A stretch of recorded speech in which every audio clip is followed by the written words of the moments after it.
So, I'm a 28-year-old woman, and this happened to me when I was 13. I'm an adult now, and still kind of traumatized. For a little context, at 13, I transferred schools because of lack of money. This school I went to was a cheaper private school because where I lived, the public ones kind of sucked. I didn't have any friends for at least the first couple of months. I started noticing this boy, Victor. He was always staring at me during classes, in the hallways by the window, and at lunch. It was an everyday thing, but I didn't care because as a kid, I only thought of stupid stuff like dolls or whatever. The girls in my class started saying that Victor had a crush on me, which creeped the hell out of me because he was 18.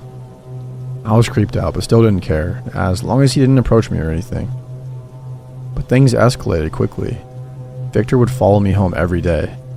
Thankfully, I moved since then, and he doesn't know where I live anymore. The most annoying thing, however, was that he constantly asked his friends to try to talk to me and try to convince me to go out with him and make out with him after school. These talks would usually take about 30 minutes of them trying hard to convince me to agree with it, while Victor was behind them watching the conversation like a freak. Obviously, I rejected him all the time, but being the nice guy that he said he was, he spread rumors about us making out anyway. Nobody believed him because he was such a weird guy and the whole school knew it. The final straw was when our school had a trip to a book fair. I was super excited. At this point, I had made a couple of friends. On our way to this fair, I was on the bus with my friend and Victor was on 3 seats behind us. I could feel his eyes on me the whole way.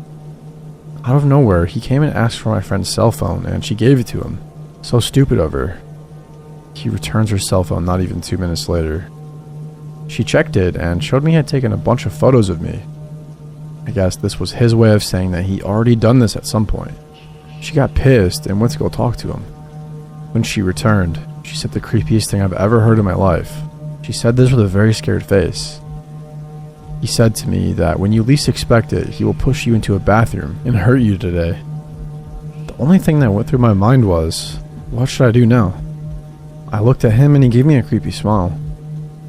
After this, I spent the whole day looking behind my back, not leaving the side of my teacher.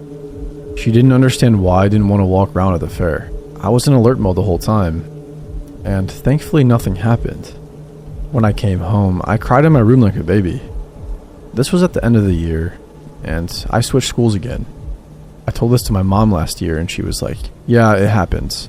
It happened to me too when I was your age. So shocked about how this is such a common thing. I'm now 28, and I still see Victor on the streets.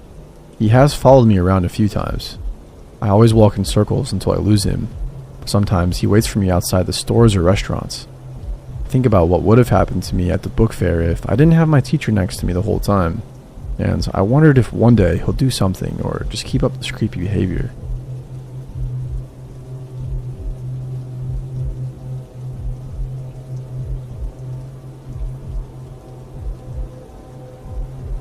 This is a long story and it's been over 5 years in the making.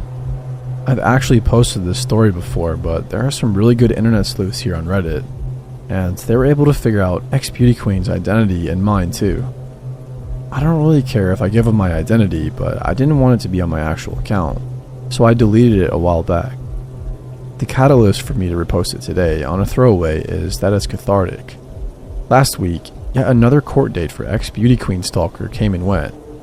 We'd been expecting things to proceed with her entering a plea of guilty or not guilty, but no such luck. All we got was another vague reason as to why she's not ready and a new court date issued. Months from now.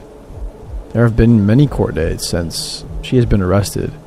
It's been over 18 months since she's been arrested for her continued stalking and harassment, and she still wants to drag things on, seemingly to try and stay relevant in our lives.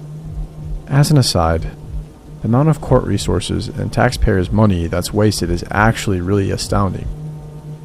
Anyway, on to the story. To recap, my husband dated a beauty queen title holder of a well-known pageant before me. They broke up long before we met.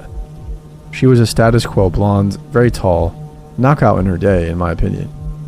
This is somewhat important to the story, I guess, but while she was a dazzling pageant winner on the outside, on the inside, she could be charming and beautiful if she needed you, but mostly she treated people around her terribly, including my husband, and he eventually broke it off with her. But but she never went away. She would continue to call and email repeatedly, even after my husband and I met. If anything, her calls increased. She would call over and over again, day and night. Even after my husband, then boyfriend, blocked her number. She would ask for money and threaten to go to the police, claiming he abused her if he didn't give it to her. He obviously did not give her money. This made her really upset. The threats increased and became more malicious, but when that didn't work, she would switch tactics and try sweetly asking him for help with certain projects that she was trying to get off the ground, or more accurately, have him do the work for her and she'd take the credit, with the promise that if he did just this one last thing for her, she would go away. He still didn't reply, so she would go back to being malicious. Any tactic for attention or for what she really wanted, money. My husband was terrified, because of course, while he never did anything to her, it would be her word over his, and he was terrified of ruining his reputation and career. We unfortunately ended up at an event she also attended. She had been waiting for us to arrive and had placed herself near the entrance of it. As we walked in, she stood across the room, looking me up and down, laughing and whispering into the ear of her date, making a point to try and make me uncomfortable. But that was okay. She was easily ignored until she ambushed me as I came out of the bathroom. She had clearly been waiting for a moment I was alone. She towered over me. She is very tall. I had no intention of having it out with her as I hurriedly walked to find my husband. She kept pace behind me, hunched over so she was at my level. I'm 5'5". Her head turned toward me. She was like a caricature of herself as she ambled beside me, smiling manically. "Where's your man?" she hissed in her heavy accent. Her eyes were black. She looked like she was out of a Tim Burton movie, hunched over with that crazy demonic smile. "Watch your back," she added, grinning. She liked to call me names like Pug because I own pugs, and I guess she thought this was an insult. What I didn't know then was, while I was in the bathroom, she had walked over to my husband and had thrown her arm around him while he was in mid-conversation with someone, and introduced herself to the man he was talking to as if she and my husband were together. My husband unwrapped himself from her clutches and told her to beat it. She then beelined and waited for me to come out of the washroom. We stopped going to the parties. The last time I ran into her was at a funeral for a mutual friend. As my husband, boyfriend at the time, was talking to the man's widow, I was talking to a friend and his wife. She walked right up and stood with us, joining us mid-conversation as if she were part of the group. It was unnerving but also just bizarre. It was a funeral and I didn't want a scene. I silently picked my wine glass off the bar and walked away, leaving her with the couple I had been speaking to and her staring at me with a smile on her face. All in all, annoying but manageable. However, the emails and calls never stopped. She would call my husband over and over, day and night, even though he had long blocked her number. She would drive by. I found my car keyed one night after I left it outside, but obviously I couldn't prove it was her. But enough was enough. My husband had a lawyer send a cease and desist. After the first, she called him from a private number. He answered and she said, "Hi, it's me," in a sing-song voice like they were the best of friends and he hadn't just sent her a lawyer's letter ordering her to stay away from him and his family. He just said nothing and hung up. Another cease and desist was sent. Then a third. Nothing would make her go away though. She did not actually think my husband was capable of not wanting to be with her, because, her beauty.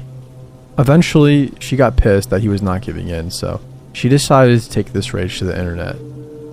I knew that she was absolutely checking out my social media, but I don't really use it much, so I didn't care. However, she created a fake Twitter account and tweeted my husband's name and said that he's a fraud, and tagged his colleagues, friends, investors, and family members. Every single person that she could think of to try and ruin his reputation and career. On New Year's Eve, she posted on my Instagram account at exactly 12:01 a.m. "Happy New Year's, Scrud." My social media settings were all put to private. We went to the police armed with the emails threatening to give her money or she would go to the police. She was charged with 2 counts of harassment and a restraining order was put into place. To our shock, the next day after her arrest, our phones were buzzing. This story has made front page news. Clearly a slow news day. Her day in court came right before COVID. We arrived at the courthouse and sat down. She walked in, and we were shocked by her appearance. Actually, shocked is an understatement. She was unrecognizable from her former self. Gone was the status quo dazzling blonde. She had apparently shaved her head and was wearing a short, ratty brown wig. She had gained about 80 pounds, give or take, and was now sort of hunched. With her height and new girth, she looked like a linebacker. To add to her new look, she wore a bulky brown men's overcoat and a scarf tied over her wig. My immediate thought was, her outside now matches her inside, but it was her eyes that I noticed the most. About a year earlier, we had shown a photo of her to our kids so that if she ever approached them, they knew to run. At the time, my son, who was young, commented that she had mean eyes. Maybe it was that she had changed so much physically overall, but her dark eyes had narrowed into deep black slits. As she scanned the courtroom and saw us in the court, she would turn around every so often to look back at us and glare. She would then whisper in her lawyer's ear and laugh as if she were having a grand time. She had a pair of big round cheap sunglasses that she would put on and take off intermittently. When she addressed the judge, she put them on and he asked her to remove them. He thought she was putting on a brave face and treating it all like a joke. We were about to find out that getting arrested wouldn't slow her down. The restraining order didn't seem to faze her at all. If anything, it angered her more. From then on, every day and night, she would post from multiple fake social media accounts, posting photos of myself and of my husband. She would put up my husband's photo with the caption, pedophile, or other terrible names that included racist and transphobic comments and captions. To give you a slight idea, she posted altered pictures of my husband, photoshopped to look like he was wearing heavy makeup, and referred to him as a pre-op transgender. She posted altered and unflattering photos of me. She called me old and ugly. Those were the G-rated ones. Listen, I am no beauty queen myself. The name calling, while obsessive and gross, wasn't what bothered me most. Although I'm not going to lie, seeing hundreds of photos of myself on her fake Twitter account calling me ugly and obsessively pointing out every single perceived flaw did succeed in getting me down at times. Why did I keep looking? Because it was like getting a glimpse into her unraveled mind, just in case it was a clue of what she was capable of or thinking of doing next. Because it wasn't her insulting posts that fazed me. What bothered me were the sinister captions. Keep an eye on your kids because I'll be watching. Why don't you plant some flowers in your front yard? Or be good to your kids because you never know what could happen. How was your Uber Eats order? She would post pictures of me with an arrow directed to my head, which I perceived to be a gun to my head. She posted pictures of my husband's workplace, which she was not allowed to be within 2 blocks of, in accordance with a restraining order, but the police said this could just be a picture she took from the internet. She posted Agatha Christie quotes like, "Every killer is usually someone you know well," or "Your end is near." Her Twitter profile banner picture was taken from a movie poster and said, "Stalker," like she was in on the joke. We called the police again, but they said there wasn't anything they could do since she didn't explicitly tag us. I took screenshots of everything. Many of her posts were nonsensical, but most were photos posted of us on this fake account, all altered with derogatory or ominous captions, but we couldn't get her shut down. I became anxious anytime my kids were outside shooting hoops in the driveway. My mother wouldn't take the baby out in the stroller, she was too scared. It affected all of our lives. Life became dramatic. The ex-beauty queen would taunt us with, "Catch me if you can." She posted close-ups of her dog's genitals or a piece of her dog's shit with my name beside it, the implication being obvious. It bothered me she now had a dog since I didn't think someone like her was capable of caring for anything living. Then the calls started back up, this time to our home line. Yes, we still have a home phone. She would say things like "bitch" and then hang up, or "karma will get you," and then weird chant-like calls as if she were reciting a spell. Sure enough, she posted photos of a pentagram and candles as some sort of altar in the caption, "Ring ring." Finally, just finally, the police asked us to come in and give video statements. We gave them a drive containing thousands of screenshots of posts she had made. They arrested her again and charged her with 2 more counts of criminal harassment. My husband was angry at this point, but as Mama Bear, I just wanted to get this over with. She mentioned the kids frequently and ominously many times in her online rants, also calling them rude names, which I won't repeat here because these are the things that upset me the most. The judge also issued a social media ban for her. By the time she was rearrested for the second time, her fake Twitter account, which was literally mostly insults or references to my family, had 16,000 tweets in a 3-month period. She has no followers, so they were just to herself. The porn sites I had been continuously being tagged on stopped. Things quieted down tremendously, but I still get follower requests that I believe are from her. At this point, we were all on edge. I kid you not, she was outside watching. I put nothing past her, as nothing is more dangerous than a desperate woman who has nothing to lose, which, by the way, was one of the quotes she posted. I don't know what's wrong with her. I believe from what I've researched, she is definitely a narcissist. Perhaps some other mental issues are at play here, but I can say she was a terrible person long before she decided to try and make our lives miserable. I wanted to mention that we heard from a reliable source that after my husband broke up with her, she allegedly became known to police for other reasons. While my husband dodged a bullet regarding her threats to go to the police, saying he abused her, apparently other men have not been so lucky. Since I can't post pictures, I'll leave you with one of her posts. One that may not make much sense, but to us, it was a statement to let us know she enjoys this drawn-out court process.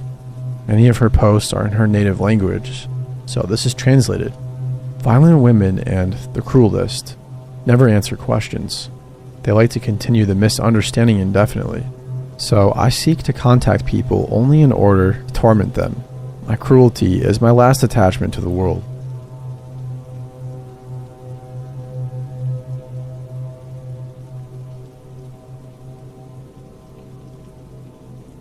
My fiance and I threw a dinner party one time to celebrate his mom completing chemo.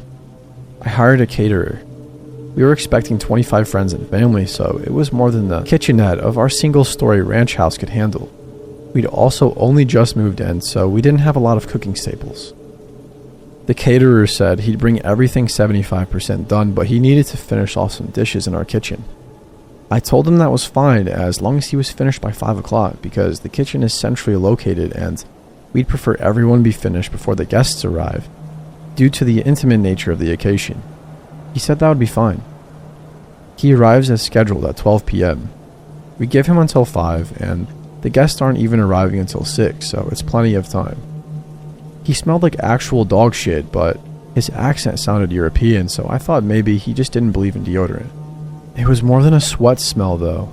It smelled like a sun-baked diaper, and that made me uneasy because he was going to be preparing food for sick people and young kids. I just made sure he washed his hands and then left him to his own devices, worrying that I was being presumptuous. Throughout the entire process, he keeps pulling me aside to ask me questions and have me taste things. I was super busy because my husband had to work during the day and pick up the surprise guest right after, so setting up the deck, decorating, putting together the slideshow equipment, coordinating the surprise guest. We flew in her sister and I had to make sure she got an Uber at the airport and her hotel had worked out, etc. And just a million other little details. So every 10 minutes being asked things like, do you prefer this paprika or without? With is fine, whatever you think. Taste it to be sure. That was getting old. When he was still there at 5:45 after 2 gentle reminders, I flat out told him I needed him completely out by 6 no matter what. He apologized and said there had been a delay because our oven wouldn't stay up to temperature.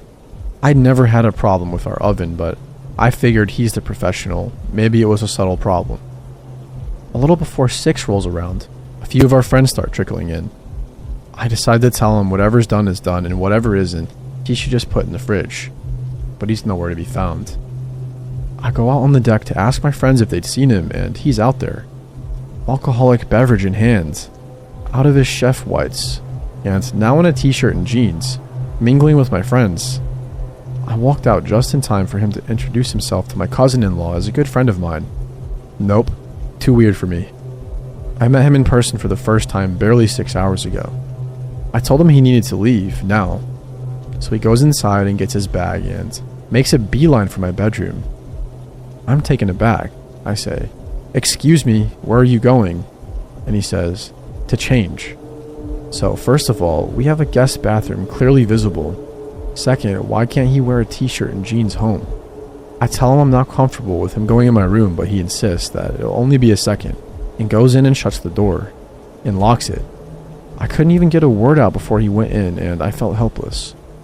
I was going outside to ask one of my friends to help me usher him out, but at that point, my fiancé got there with my aunt-in-law. I had to explain the situation to him, nearly in tears at that point, and he was like, "What? He went in the bedroom? Why?"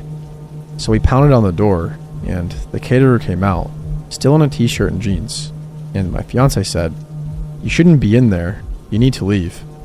And the caterer said, "Excuse me, but this is not your house. It's not up to you to decide." And my 6'4", 260-pound fiancé tells him, "Yes, actually, it is his house." He puts a hand on his back and guides him to the door. The caterer said, "I thought Frantic Sletter lived here."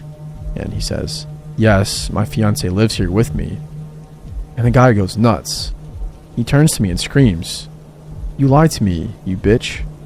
I have no clue what he's talking about. He starts yelling about how I led him on and calling me a bitch some more. I don't know who he thought the man in the pictures with me around the house was. So my fiancé says, "No way, you're not talking that way in my house. Find the door." And the caterer goes in the kitchen and starts throwing the trays of food out of the refrigerator and on the floor. At that point, my fiancé realized two of his brothers, both currently offensive linemen at the college level, had come in and were on the deck. He signaled to them, and they came inside, and he basically said, "This guy is harassing Frantic Sletter." Since they're a family of all boys and my fiancé is the first to get married, they don't get to flex their protective muscles too often and jumped at the chance to toss this guy out. The party then went on as planned, but I insisted we just order pizza and throw out all the food he made. My fiancé and friends kept saying, "Isn't that a bit much?" But I was insistent. We went out late drinking with his brothers and got home around 3:30 a.m. and passed out in our room. Around 5 o'clock a.m., I was woken up by the sound of the door opening. I figure either we forgot to lock the door in our drunken stupor and it blew open, or one of his family forgot their keys or something in the house and didn't want to wake us. His parents and his local brother have a key, but his parents never ever let themselves in when they know we're home. And his brother had even more than we did and was definitely not awake and driving around at 5 a.m. It wasn't nearly windy enough for the door to have blown open. It had been tranquil all night. So I wake up my fiancé and whisper, "Someone just came in the house." And he said the same thing. Probably my brother left his wallet or something. I figure I'm being paranoid and try to put it to rest when I hear a loud crash sound. With that, my fiancé was up and on his feet in one movement. He told me to lock myself in the closet and call 911 while he went and looked around. As I was pulling out my phone, we hear in that distinct accent, "Frantic Sletter? Hello." And I realize it's just this insane caterer. I'm not worried about this guy physically overpowering my fiancé, or me for that matter, so I charge right out there. The guy is shirtless and clearly on something. He's taking the pictures that are just of me off the wall and holding several in his arms already. He lunges towards me when he sees me. My fiancé gets between me and him, and I call 911. We tell him that the cops have been called, and it's in his best interest to get off the property. The caterer says, "No, I have to make sure Frantic Sletter is okay." And I say, "What? Why wouldn't I be okay?" And my fiancé rightfully says not to engage with him and to feed into it. My fiancé stays between me and him while I climb out a window. He watches as the caterer throws photos of us on the floor. Fiancé didn't want to subdue or touch him in any way, so the caterer couldn't make any assault claims. He's begun to destroy our kitchen at this point, and when the cops come in, he has a butcher knife. My fiancé considered going for the gun safe when he first got the knife, since we live in a stand your ground state, but he decided the situation was hectic enough without introducing a firearm. The caterer doesn't obey police orders to drop his weapon, and he says he isn't leaving without me, so they tase him. It's lucky for him he only got tased and he didn't antagonize my husband into squashing him.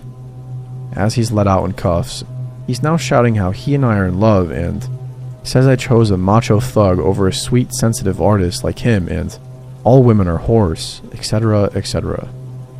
He continues on this tirade the entire time. The police are reading him his rights. The police ask us to do an inventory of the house and see if anything's missing or damaged besides what we witnessed him do. We go around and there's nothing. But then I remember he was in our room yesterday and go through the room. All my panties from the dirty laundry hamper were gone and my vibrator had been moved from where I keep it. We were so freaked out in the aftermath that we replaced all our kitchenware and toothbrushes, sent our sheets to be professionally cleaned, and had a cleaning crew do a deep clean of the whole house. So glad we decided not to serve the food to our guests and my fiance's medically fragile mother. He sent me a letter from prison that, thankfully, my husband intercepted, because I was still recovering from the whole thing. We gave it to the police, who helped us get issued a no-contact order. He was sentenced to 3 years in prison 5 years ago, so he's out by now.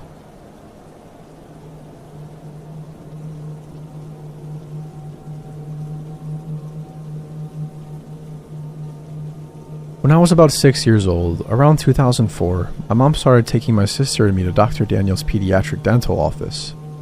The dental center was located inside a giant yellow mansion that also doubled as Dr. Daniel's house. It was honestly gorgeous. When I first started going to the dentist, I was extremely shy and actually suffered from selective mutism and had a lot of autistic-like tendencies. Needless to say, I relied heavily on my mother's comfort and for someone to give me a voice because it was extremely anxiety-inducing for me to talk to strangers, especially men for some reason. When my sister and I got called in from the waiting room, my mom followed us to the office until she was told by the doctor that parents were not allowed to be with their children as it taught kids independence, to which my mom complied. Once in there, he immediately separated my sister and me, and in reaction to that, I cried because I felt scared. Dr. Daniels did not like crying, so he grabbed me and put his hands over my mouth and nose, shook me, and aggressively warned me that if I continued to cry and scare the other kids, he would make my situation a lot worse. Obviously, this scared me even more, so I started to cry again. Dr. Daniels had enough and took me into his house, part of the dentist's office, where he screamed at me again, grabbed me by the neck, and shoved me. His hygienist, Judy, came over and told me if I continued to cry, she would spank me so hard I wouldn't know what had hit me. Afterward, he gave me a juice concoction and left me alone in his house for about 5 minutes, until he took me back into the dental office and did work on my teeth. I guess I just instinctively knew that if I wanted to survive, I just had to act like I was not terrified and hold back the tears. All I wanted was my mommy. After the first appointment, my sister and I told my mom that we were scared of the dentist and that he was a mean man, but she just took it as me being an anxious child, so we continued to see him. Each visit was just as terrifying. Every time we pulled into the mansion, my heart just melted away inside my chest. I was so scared. It was no longer pretty to look at. Every time we went to the dentist, Dr. Daniels, or the tooth man as he called himself, always had us have heavy dental work procedures done. We had seals done on several baby teeth and plenty of teeth removed, some with his fingers with no regard to pain level at all. And often when having a tooth removal or seals done, your mouth had to be opened up with a retractor. He would leave us there with the retractor on for about 45 minutes or so before he came to work on our teeth. Sometimes he would eat his lunch while we sat there with our mouths open. Probably one of the worst pains I've ever felt in my life. I remember one time when I was about in 3rd grade. I had been leaning down on the chair waiting the retractor on for an hour. I was in so much pain I couldn't take it. I sat up on the chair and tried to scream and cry as loud as I could. Dr. Daniels came rushing over, angry as could be, took my retractors off, and then took me back into his house part again, where he screamed at me for being a big baby and scaring all the other kids. I was sad because I hadn't cried in so long. He then took me back to the dental chair and then pinned me down to my seat in a straitjacket. He put my retractors back on and said that I would have to wait longer because I caused such a scene. All I could do was shed silent tears and drool everywhere, and I couldn't even wipe it because he locked up my arms. Afterward, my mouth would become so swollen and filled with rashes. It hurt to talk for days. It would leave bruises and swells as soon as I left his chair. He would often tell my mother I was a difficult patient if I so much as winced at his torture. Once he removed 6 of my teeth at once and I could barely eat. While he ripped out teeth, he would often sing songs. It was so Sweeney Todd-like. When I was in 7th grade, I started getting some new braces, and we started seeing an orthodontist. Not long after that, we stopped seeing Dr. Dan and started seeing a new dentist who was actually nice. I had never known that getting your teeth cleaned out didn't have to feel like going through a saw trap. I think my mom took us out of Dr. Dan's practice when the orthodontist looked at our dental records and saw a lot of unnecessary procedures being done on our mouths. Not long ago, I was having a conversation with a friend about our childhood fears, and instantly, my mind went to the tooth man. Curious, I googled him to see what happened to him, and to my happiness, the practice was shut down. Also, left under his name was a Yelp page that was still up. The page was filled with numerous one-star reviews from former patients that were once abused as kids in his office, using the page as an outlet to express their trauma. I started to cry because their experiences were so close and some identical to what I went through when I was a kid. It was so sad, but at the same time really validating to know that I was not alone. A lot of the procedures we went through were just a scam for him to collect money off our parents' insurance. And now that I think about it, he probably was so adamant on us not crying and screaming for help because he didn't want parents to hear and come and see what was going on. I shake thinking about this. I really pray that he hasn't opened up another practice somewhere else. I know it's hard not to blame parents in this situation, but the truth is, this man was a swift abuser. For every bruise and swell we had, he would have dental explanations that would make the parents feel stupid for asking. He was an authority figure. I don't blame my mom for not believing us. She knew he was firm, but probably thought we were confusing firmness with meanness. To be honest, even writing this, the torture was so wild it actually sounds made up. She eventually did come around. She's not alone, as there were hundreds and hundreds of parents that were duped and deceived by him.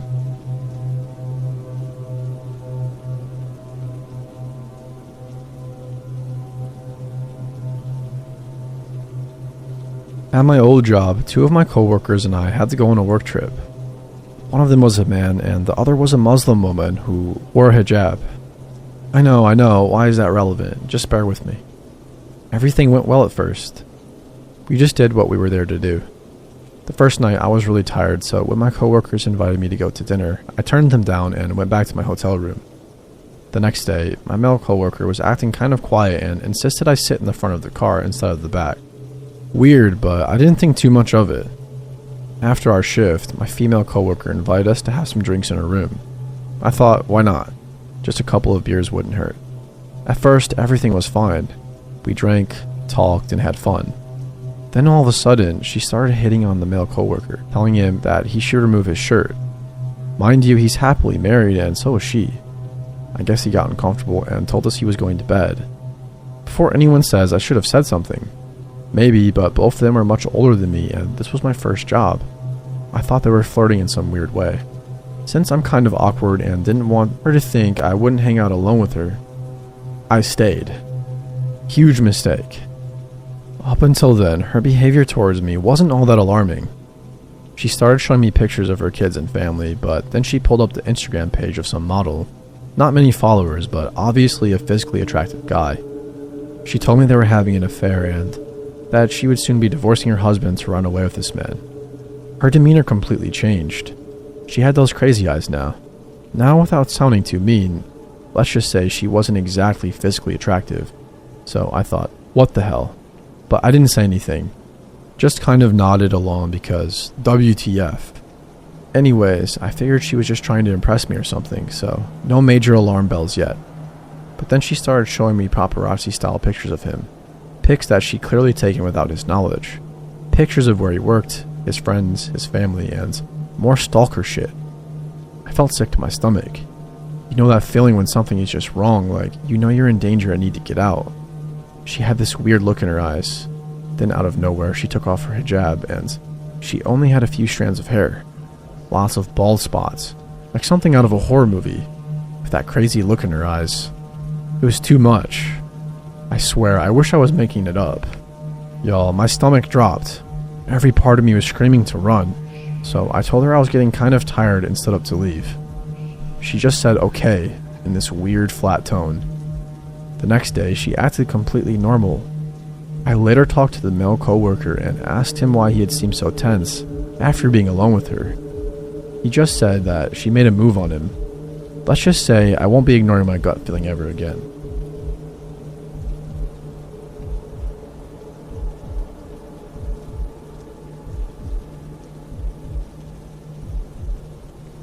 Hello.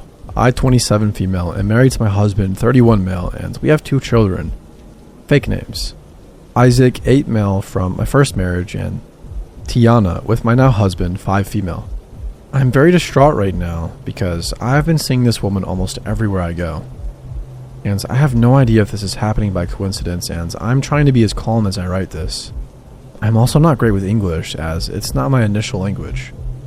The whole situation started somewhere around May 2022 when I and Isaac were at the local park, just doing our own thing. My son was just playing with some other child at the monkey bars when I saw this woman approach me. She had red hair. Pretty sure it was natural, and her face seemed tear-stained. I became concerned as I thought she was crying.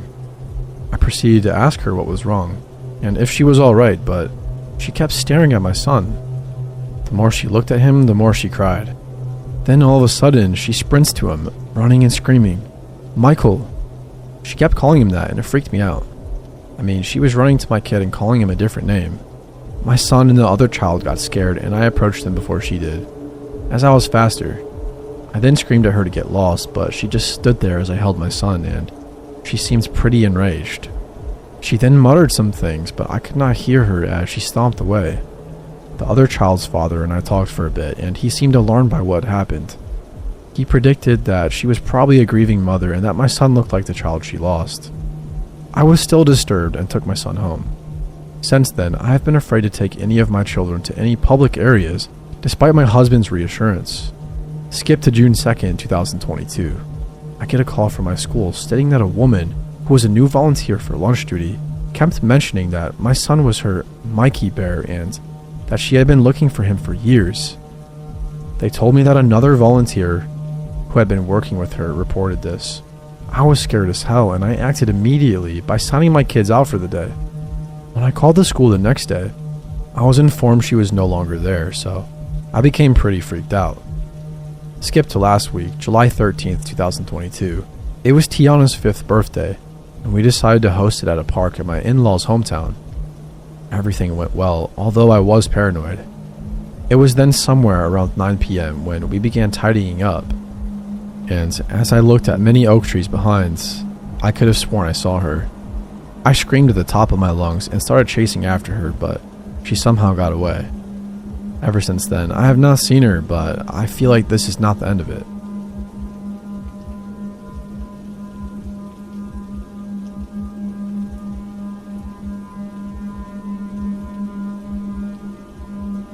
I made this friend on Reddit, Carl.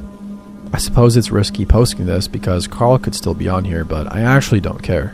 This is a new account anyways. I met Carl because we frequented the same subreddits and always bumped into each other in threads. I used to be an active Redditor, now I'm just a lurker. Carl private messaged me drunk one night saying he needed a friend but had no one else to talk to, that he needed to vent about some shit in his life. I obliged and we became friends. Then we became pen pals. We just email every day or message on Discord. We talked about all kinds of stuff. We vented a lot about our lives and personal situations.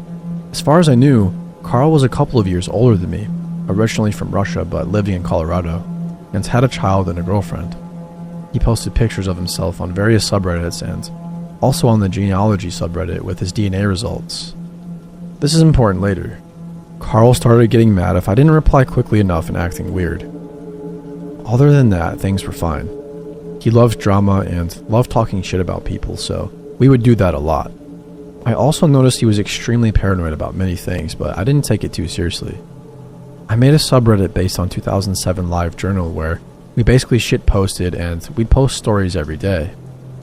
This other person joined us, John, who apparently was already online friends with Carl. They claimed they went to the same high school and randomly found each other on Reddit. It had been about a year of friendship at this point.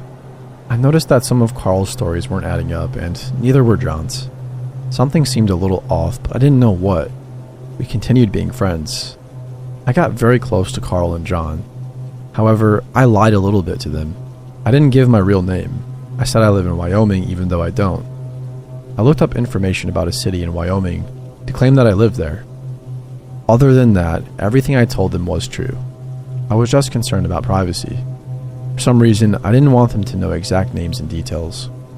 Carl was creepy sometimes because he would look at Reddit or this other website to see shit that I posted and then delete it and ask me why I deleted it. I got increasingly suspicious. I sent a link to a Facebook meme to Carl and John. However, you could only see the meme if you joined the private group. John ended up joining the group and I found his real Facebook. I found out he lived in New Hampshire, not Colorado. I messaged him and asked him if he really went to school with Carl. He claimed he did. I asked him not to tell Carl, but apparently he told Carl I did this. I forget exactly how this went down, but I sent a picture of an art piece I did to Carl. In the background was my cat, with her tag visible. Carl blew up the photo and zoomed in, saw my mother's phone number on the tag, used Spokeo to find her, and then found her Facebook, then found me. This is part of why I deleted Facebook. Carl then confronted me, saying he knows I don't live in Wyoming. He knows my name and address from looking up my mom in Spokeo. He asked why I lied and tried to guilt trip me for lying to him. He said tracking me down was revenge for trying to track John down, but later claimed the revenge thing was a joke. I was creeped out, but I continued being friends with him.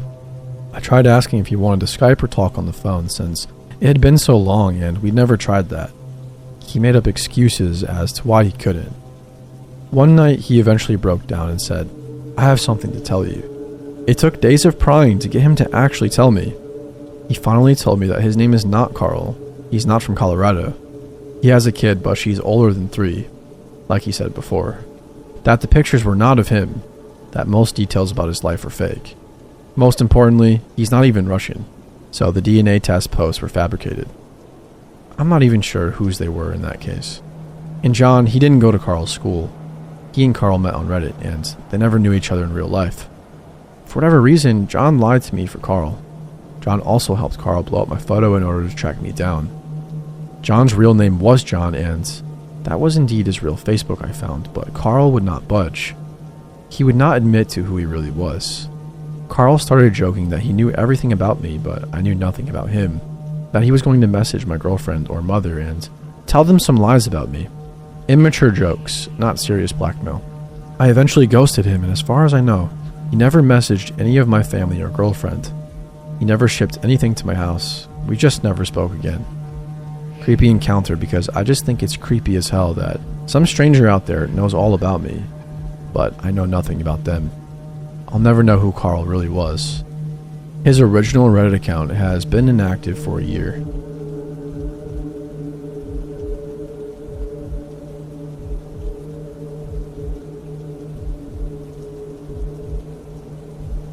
This happened about 15 years ago. So, my buddies and I went fish camping at a pretty remote lake off of a 4x4 trail about 2 hours from home. There were 4 of us, all men, with me being the smallest at 195 pounds. Important later.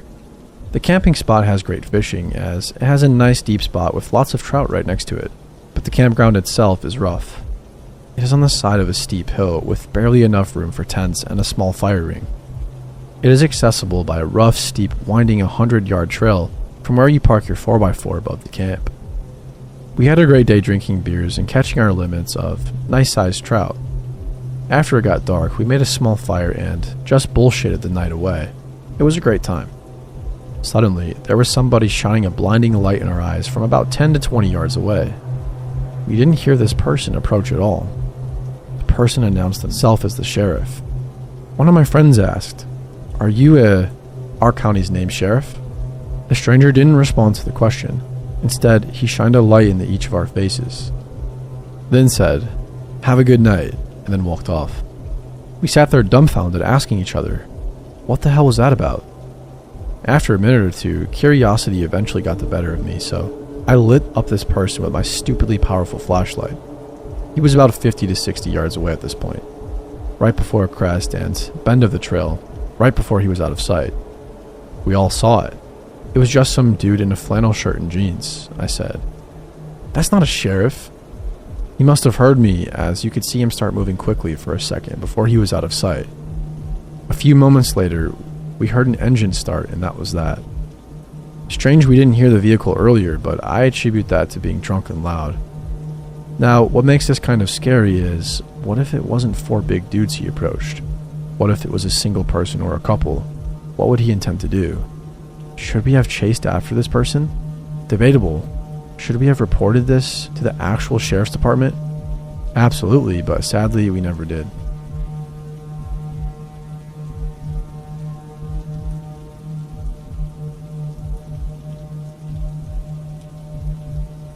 My name is Ben and I live in Australia. In the southeast of Australia lies the state of Victoria. And in that state lies the high country, an extremely vast and remote expanse of alpine mountains and valleys that's largely only accessible by four-wheel drive and can take days to get in and out of. The place is popular for riding, deer hunters, and hikers. We four-wheel drive, and this was the destination chosen to go camping for a few days with my partner, Jess and me, some time away from the world beyond the reach of mobile phones. The four-wheel drive was loaded up, lists double-checked, vehicle maintenance done, fuel loaded onto the roof racks, and the police station closest to our destination notified of our trip. It's common for people to notify them as a safety measure, especially when not traveling in a convoy. Again, very remote. And off we went. We were headed to a place called the Wanangata Valley, a remote valley deep in the high country, a huge amphitheater type valley with alpine mountains, rising high in every direction and a river running along the valley floor. Towards the end of the first full day of driving, we finally made our way down the last track for the day, skirting the ridge and arriving at the valley floor as the sun dipped below the mountains. We found a secluded spot to pitch our tent, nestled in amongst the eucalypt trees by the riverbank. It was midweek and off-season, so we were the only ones in the valley that we knew of. After setting up camp and having a meal by the fire as the sun went down, we snuggled together on our sleeping bags and, in short order, we decided to hit the hay. At some point in the night, I woke to a loud noise. I wasn't quite sure what I heard, so from inside our tent I listened. Nothing. I must be going mad. No sooner had I thought it than I heard another noise. It sounded like something falling off our camp table and hitting the ground. I put it down to possums or wombats frolicking about, common in the area and nothing to worry about. Should have packed up after dinner, I thought, and went back to sleep. Sunrise came and we slowly woke up. Needing to pee, I opened the tent and jumped out. Looking around, something just came over me. A chill. It wasn't the way we left it. Instead of seeing two chairs together by the fire where we were sitting, one of them was by the table, and on the table was a loaf of bread that I'd swear I packed away again the night before. I walked over to the table to inspect it. A half-eaten piece of bread was sitting there, with the very obvious chomp marks taken out of it. I flung the tent open and asked, "Were you up before me? And did you have some bread?" "No," was the answer. Jess got up, and together we went through all of our stuff. Nothing was missing. As we went to check the four-wheel drive, I noticed the footprints. There was a bunch of them around the front of the car where the hood was. Most of the camp was covered in grass. This was one of only a few spots that was just dirt. Had someone tried to open it? Very distinct footprints, not mine or my partner's. Perhaps they'd already been there. These camping spots are used intermittently, and obviously we weren't looking at the ground when we arrived the night before with the sun setting. I don't think either of us wanted to actually admit what we were both thinking, that someone had been creeping about our campsite in the night, far from civilization. We discussed if a possum could have made the bite marks, argued about if one of us had left the bread out, and eventually discussed moving on and camping somewhere else. After much deliberation, we decided to stay. I had the rifle in the four-wheel drive, which I guess gave me an overinflated sense of safety, which, in hindsight, was a very poor choice. As the day rolled on, the sun shining and with nothing eventful happening, I decided to walk across the valley floor, an open field of subalpine grassland, about 800 meters to an old ruin of an isolated homestead, built by settlers who ran cattle in the valley some 100 years ago. It's steeped in mystery. There's an old unsolved multiple murder from 1917 that always captivates people. I read the plaque, took some photos, and started wandering back to camp. As I neared the halfway mark back to camp, I noticed Jess walking across the field towards me. Must have gotten bored, I thought. As she approached, it was clear she was in a panic. Immediately, she started to tell me how she went down to the riverbank to wash the pots and pans and, as she looked up, saw someone over on the other side of the river, watching her from deep in the bush, or forest. I had no reason whatsoever not to believe her. I asked what he looked like and got told. An old man. 70s or thereabouts, scraggly looking and in old tattered clothes. Apparently, the second she looked up, he turned and walked away, disappearing into the forest. I couldn't comprehend it. How was anyone out there without a four-wheel drive or a dirt bike, and how would anyone get to that side of the bank without first crossing over from our side?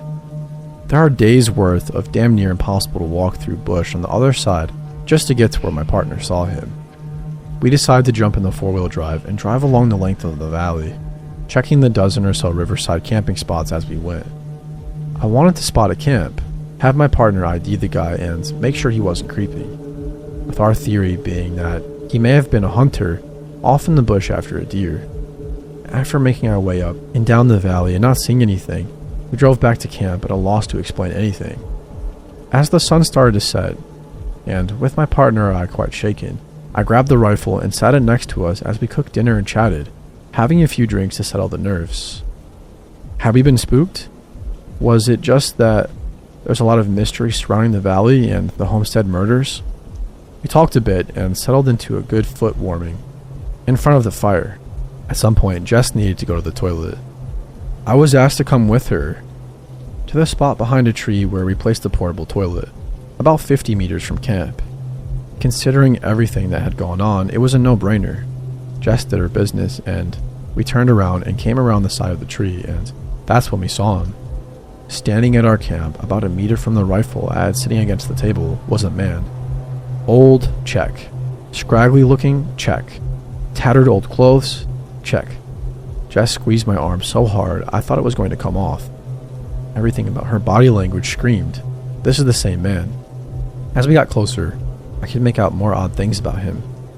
He had part of a deer antler in his hand that looked like he had been whittling away at it, and what looked like antler pieces carved to plug large holes in his ears, like stretchers but made of bone. The same goes for the bone-looking buttons on his ratty old coat. He wore old leather shoes that looked homemade. "G'day, mate," he said. "Shit, mate. You gave us a heart attack," I said, officially shitting bricks. "Where have you come from, mate? Everything alright?" "Just over yonder. You lot aren't hunting around here, are you?" Looking directly at the rifle. "We might. Yeah, why?" "There's no hunting around here. Not enough deer as it is." "Well, we hadn't decided on it. We're probably packing up anyway," I said as I edged my way towards the rifle. "I should put this away anyway. Didn't mean to spook you, mate," I said, looking for an excuse to get that rifle into my hands. "It's all good. Guns don't spook me," he said. I didn't imagine they would. I picked the rifle up by the barrel and held it like a walking stick in an attempt to be non-confrontational, breathing a sigh of relief. "No offense, but you caught us a bit by surprise. You've got to be the only one we've seen since we got here." "Yeah, I saw you come in last night." "I frickin' bet you did," I thought. "I've been coming up here for 40 years. Beautiful spot, isn't it? Takes a bit to get down into the valley, hey?" "Yeah, mate. Look, no offense, but we're going to hit the sack soon. Do you need a lift back to your camp?" "No, all good. Just out for a wander before I tuck in for the night. Saw the fire and thought I'd say good day. Anyway, I'd better be on my way." And with that, he turned and walked off, parallel to the river into the dark, no torch. That was officially enough to spook us beyond any ability to calm down, and we decided to pack up in the dark and head out. Even if driving in the dark was a monumentally stupid idea in this part of the high country. We got into the four-wheel drive and drove out, taking us along the valley floor. We didn't see a single fire, a camp, a vehicle, or anything. We kept on driving. Halfway home, Jess, bored from the drive, flipped on the camera. No memory card. After getting home and telling a few people what happened, a friend's dad, an avid bushman himself, was the one to officially freak us the hell out. "Oh, you met the Button Man." "The what now?" I said. "The Button Man.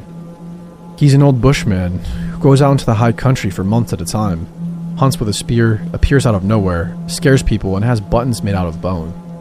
There's a heap of people gone missing up that way. Cops keep looking but can't find a single trace.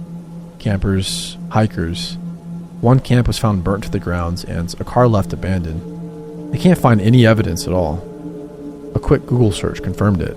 The missing people, the button man, and the lack of evidence. Police set out into the bush and found his camp, spoke with the man, but have nothing else to go on.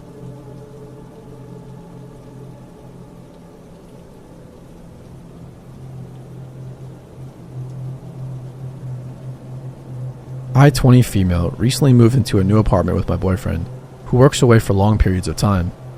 An older man, 50, started to become friendly with me, knowing I was new to the complex. I made the mistake of telling him I live with my partner, but he's away for work for a while. Almost every day after that, he came knocking on my door and waiting if I didn't answer. He would leave after 5 minutes of knocking with no answer. One time I was out in the common grass area playing with my brother, who was only 2 years old, that I would occasionally have over. I saw him coming my way and quickly picked my brother up. The man started making conversation, asking about my brother, and literally tried to grab him out of my arms. I held on to my brother tight and pulled away, and as he started to cry, I made an excuse that I have to go feed him, and walked away. That was the last time I went near that man with my brother. I'm extremely bad with confrontation, as you can tell. A few days later, I heard a knock at my door and opened it without thinking. He walked straight past me into my apartment without even saying a single word, just smiling. I asked him if he was doing okay. He said, "I'm good, just wanted to see what your place looked like from the inside." I started walking into every room. He checked all my windows and commented, So all your windows have bars on them except the bathroom." I nervously laughed and said, "Yeah, I guess they do." I didn't know what to do, so I walked out into the front garden, hoping he would follow me out of the apartment to try to talk to me. I just wanted him out, but was scared to anger him. I could tell he didn't seem like he was right in the head. Once he came out the front, I closed my door and said, "I have to go to the shop now. Sorry, it's going to close soon," and walked off. That night, while hanging my washing out, another neighbor introduced herself, 34 female. I told her what happened and asked if she knew the man. Apparently, he had been doing the exact same things to her. She told her partner that this creepy neighbor was doing the same things to a young girl, me, and that was his last straw. He ended up going and talking to the older man. After that, the older man only tried one more time that I know of to knock on my door, which I hid in my kitchen for 10 minutes until he left. I haven't heard anything since and haven't seen him around, but I wake up at night panicking, thinking that he's planning on doing something to me.